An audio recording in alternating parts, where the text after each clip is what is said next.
இது வந்து புதுசாக வந்திருக்கிற கோலி சோடா பிளாஸ்டிக் பாட்டிலில் இருக்குது. பட் உள்ள கோலி இருக்குது, கண்ணாடி பாட்டிலில் முன்னாடி வர மாதிரியே. இது வந்து பன்னீர் சோடா. இது பாருங்கள், மார்பிள்லாம் இருக்குது, இந்த பழைய இது மாதிரியே. இது இன்னொரு ஃப்ளேவரு, இது ப்ளூபெர்ரி ஃப்ளேவர். ஸோ நம்ம இதை உடச்சி பார்க்கலாம், எப்படி சவுண்டு வருதுன்னு பார்க்கலாம்.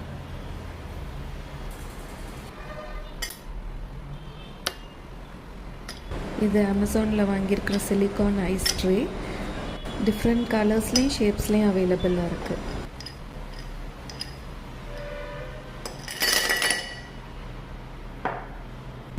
ஃபஸ்ட்டு பன்னீர் கோலி சோடா ஓப்பன் பண்ணுறேன்.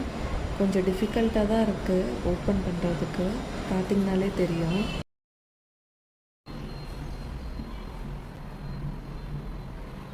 டிஃபிகல்ட்டாக தான் இருக்குது ஓப்பன் பண்ணுறதுக்கு.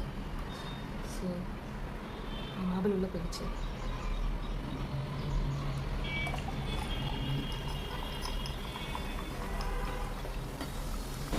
இது நார்மலாக வர கோலி சோடா மாதிரி தான் இருந்துச்சு. ஏரேட்டடாக நல்லா இருந்தது. அதே மாதிரி அந்த கோலி உள்ளே தங்கியிருந்தது பாட்டிலில்.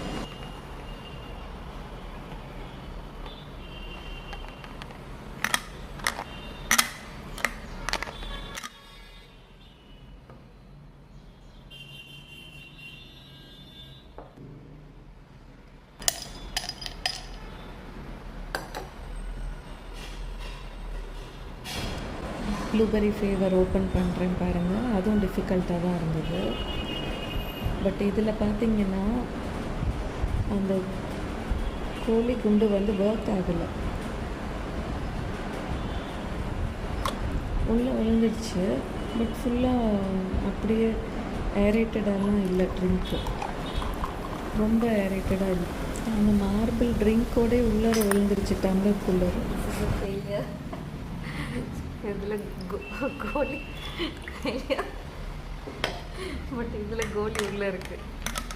இதில் this rubber stopper here. Okay, so இந்த ஸ்டாப்பர்னால தான் பிடிச்சிட்ருக்கு. இதில் ஸ்டாப்பரு இதில் இருக்குது. ஸோ இதில் ஸ்டக் ஆகிடுச்சு, அதனால ஃபெயிலியர் ஆகிடுச்சு கோலி. எனிவே நல்ல ஒரு சைல்ட்ஹுட் மெமரி இது, கோலி சோடா சாப்பிட்றது. இந்த ஷார்ட்டை எடுக்கும்போது ரொம்ப என்ஜாய் பண்ணேன், சிரிச்சிட்டே இருந்தேன். சப்ஸ்கிரைப் பண்ணுங்கள் சேனலுக்கு.